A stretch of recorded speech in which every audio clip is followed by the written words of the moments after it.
So I've put out a video detailing the biggest Xbox exclusives to look forward to in 2022. Now it's time to check out the biggest upcoming games that are coming out from third parties as well. And if there is one thing I think all gamers can agree on, is that we can never have too many games, especially when there are so many fantastic ones that have already released this year. There are some heavy hitters and games which were delayed from last year, but if you enjoy the video, then please give it a thumbs up, subscribe, share it and leave a comment below, as it greatly helps in pushing out the video and getting it recommended. Stop by the Discord, but now let's get onto the list. First at 20, it's the Lord of the Rings GOLLUM, which sees the franchise return to the gaming world after all those games we had in the 2000s, followed by the Shadow of War series. But even though this one has a hugely popular name and universe attached to it, I am still somewhat skeptical of this action-adventure game, as we haven't seen all that much of it, especially considering it was delayed into 2022, but also because I'm not sure if playing as Gollum, as the central character, can carry a whole game over its campaign, but who knows. More of this one needs to be seen, especially when it comes to the gameplay and even the overall look of Gollum and the world itself, as the stealth-like platforming which has been mentioned may not be enough to make much of the gaming public stand up and take notice apart from the fans.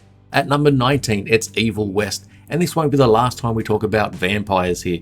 This one sees you tackle the game solo or through co-op as you blast and kill all the enemies in your way.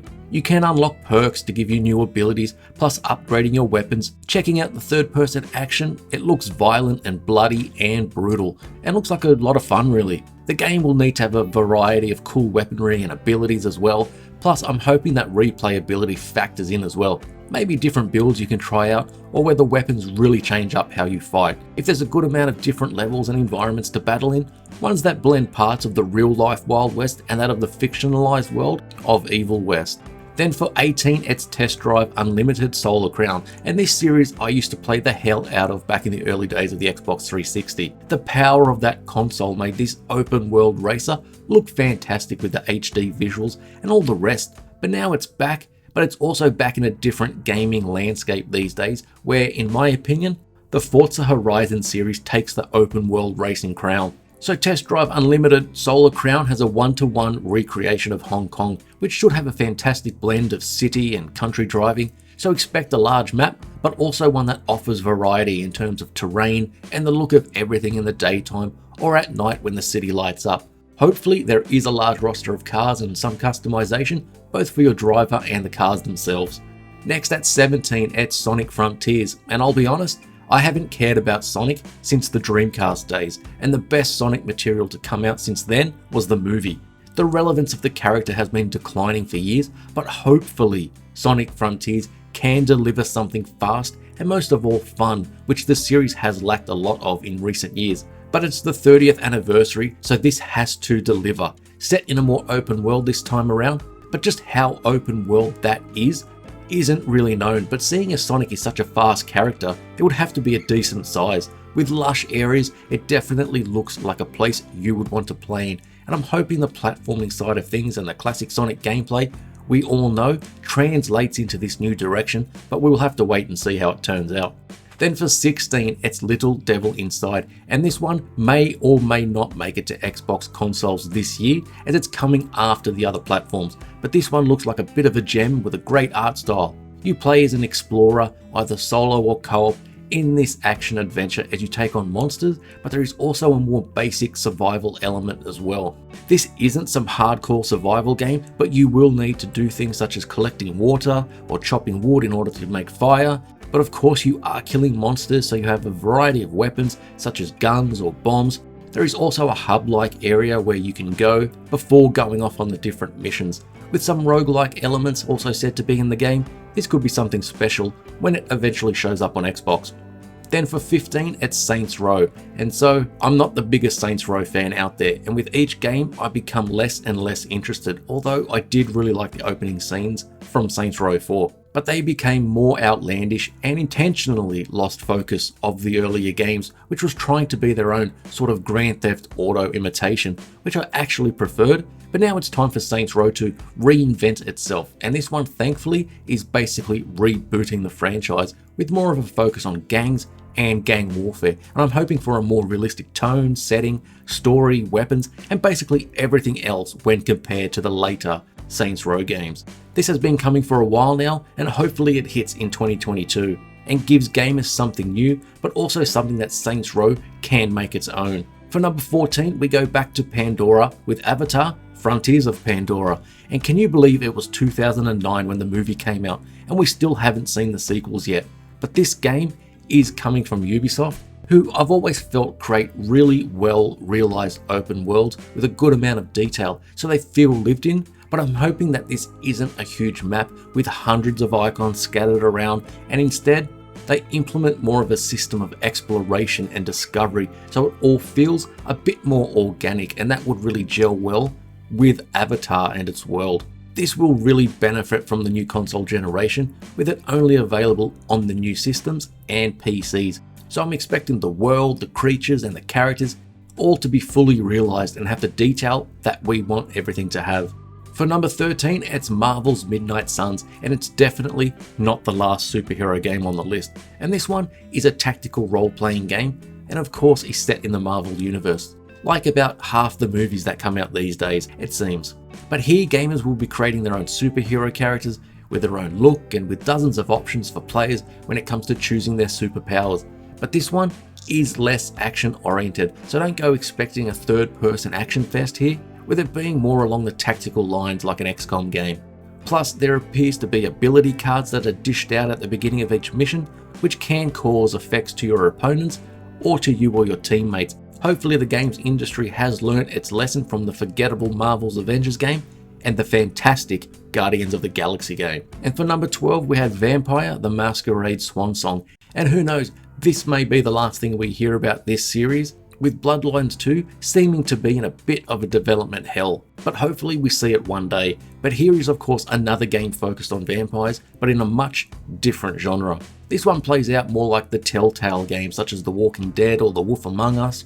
Not a bad thing for me, as I'm a big fan of the Telltale games. So it's a single player type role-playing game which sees you take control of 3 different characters, each with different abilities, being able to blend in with the humans, which is known as the Masquerade, and when using the abilities, hopefully this all spices up the gameplay and that it all gels well with the story.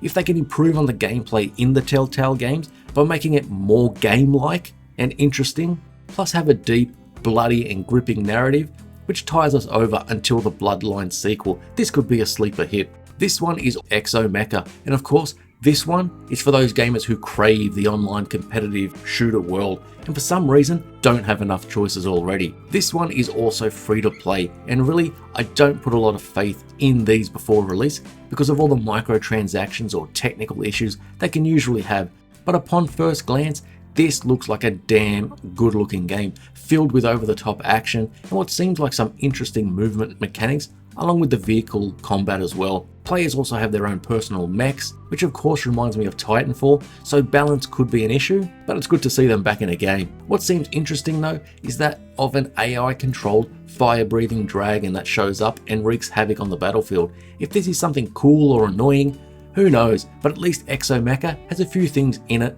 which can separate it from other games out there. At number 10, it's ARK 2, and here's a game for those who love survival games, crafting, building, collecting things, and all around just slowly building up your character's strengths as you explore and discover new things out in the world. You'll no doubt need to engage in combat with a variety of weapons, plus a variety of enemies and how difficult they are, as the first game would have dinosaurs roaming around everywhere.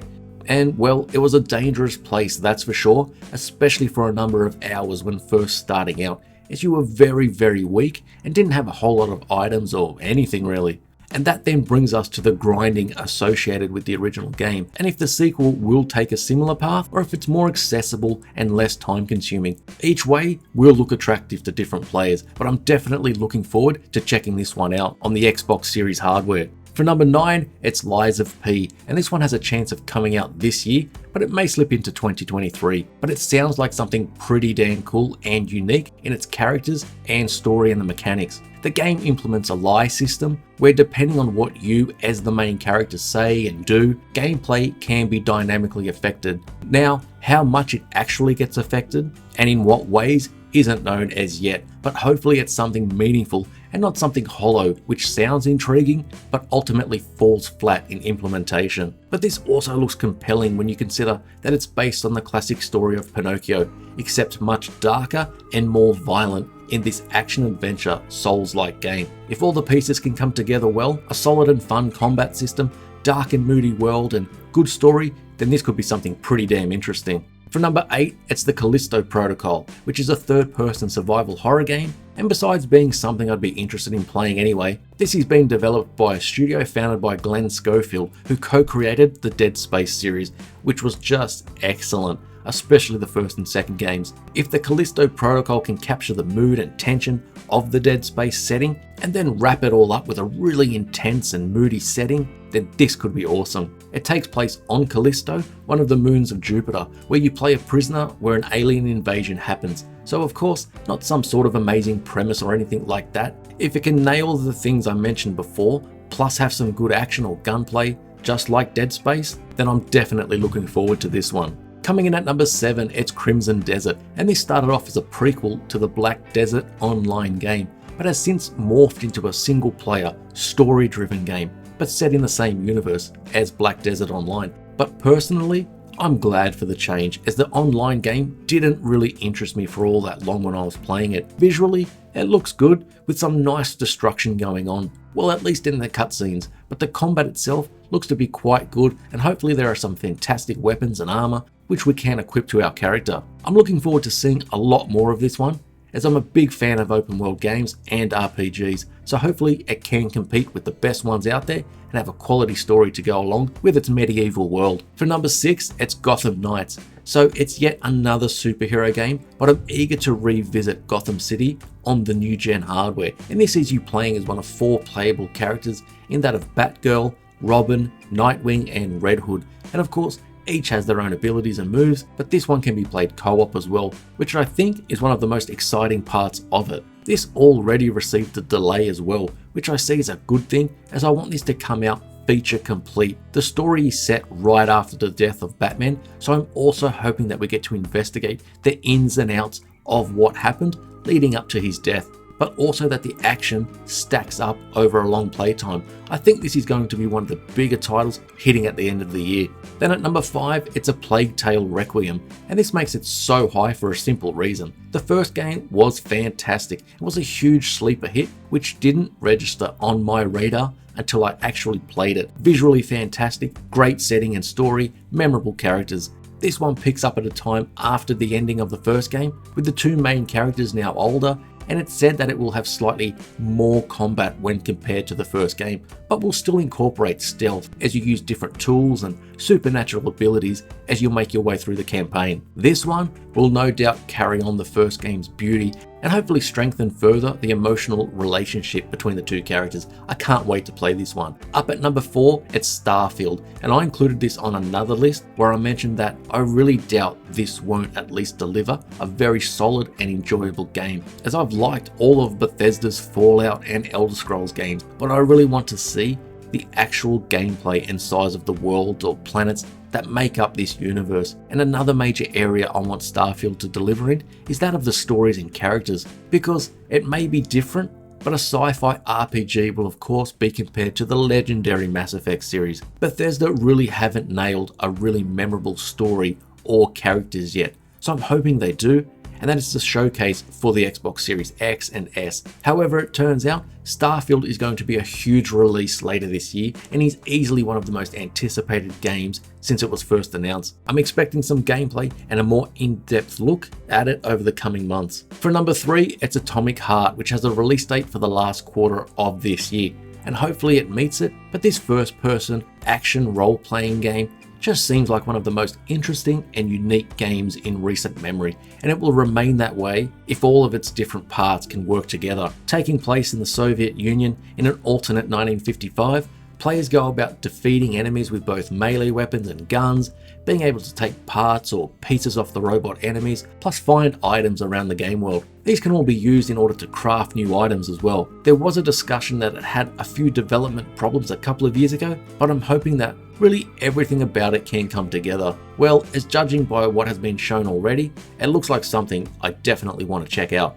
Then for number 2, it's Stalker 2, which received a delay already and has been pushed back to the end of the year. So obviously the end of 2022 looks like it's going to be stacked with games, just like the start of the year was. This first-person shooter has horror and survival elements in it and has been shown off already, and it looks pretty damn good as well. It's a very bleak looking game, but it will also usher in a huge number of console gamers to this Stalker universe, which is just fantastic. I'm confident this is going to deliver what it sets out to achieve, but this could see a delay as the dev studio is based in the Ukraine, so we will see what happens. At number 1, we have Hogwarts Legacy, and this was always going to make the list, but I didn't think it would take out my number 1 spot. Firstly, because we hadn't really seen the game yet, and secondly, I'm not even a big Harry Potter fan to begin with, but this action role-playing game looks to be delivering everything a fan could want whilst bringing in RPG fans into this universe. There looks to be a large number of things to do in the game, from crafting to exploring dungeons and